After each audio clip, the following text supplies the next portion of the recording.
Hey everyone. First of all, I want to say thanks to everybody who's subscribed to my channel. I have a lot of projects that I want to get to that I need to get my mind off of stuff. But I don't know if you saw the last video I made, but my wife was diagnosed with cancer, September, esophageal cancer. She went through chemo. February 2nd, they went in and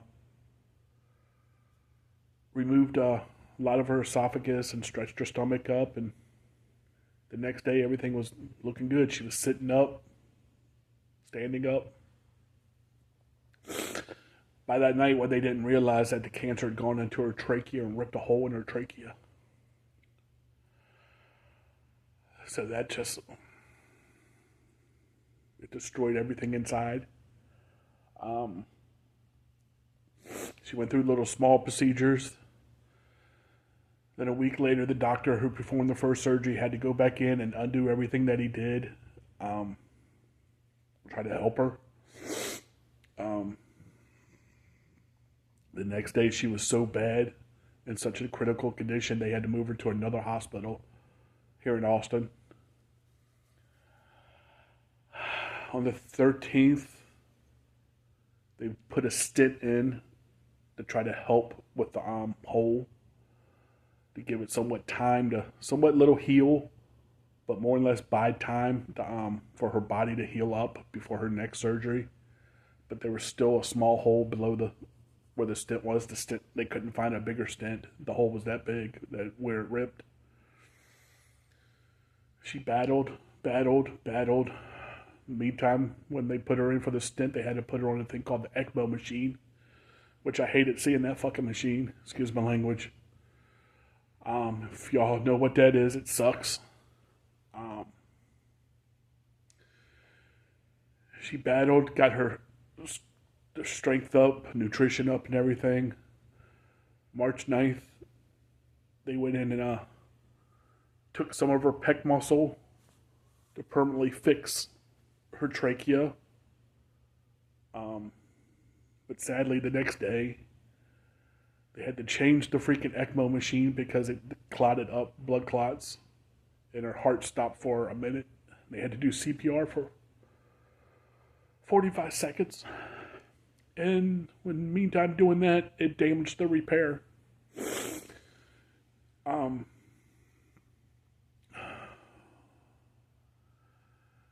so it was pretty much just a battle of everything with that. Um, Another hole formed in her trachea because when the cancer just made her trachea so thin. On the 18th, they turned to sweep off the ECMO machine. And I had my wife for 2 hours. She couldn't talk, but squeezing my hand, giving me funny facial expressions, blowing me kisses, a funny smile with the breathing tube in. Um, Sorry. Telling me she loved me. Um, but they just couldn't get ahead of it. The air that they're pumping in the ventilator just caused another hole. It was filling her chest up, caving her lung, especially her right lung. All the air was just caving her right lung. They couldn't get on top of it. So,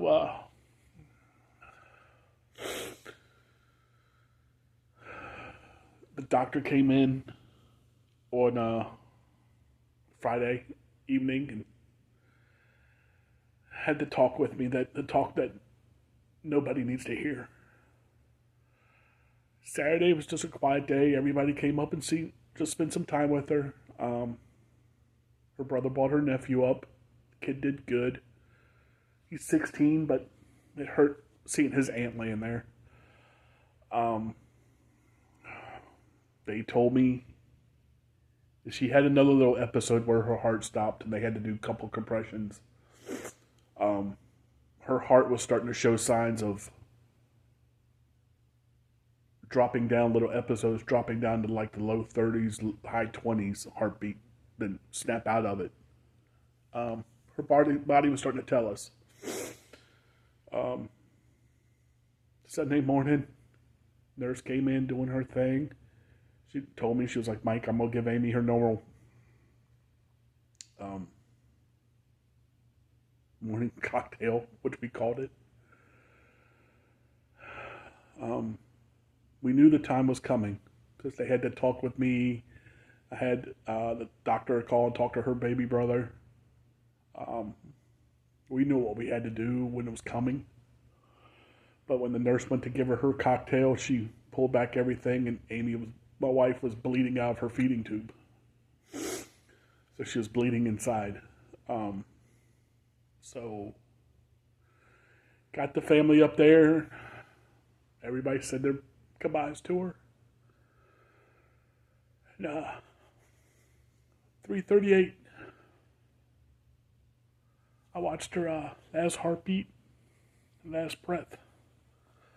So I know from my last video, people are probably kind of curious what happened, but just going to give an update, and thanks everybody. And as soon as I get into a good mental state, I got a lot of projects I need to start. But right now, there's no way I can. But thank you everybody, and talk to y'all later.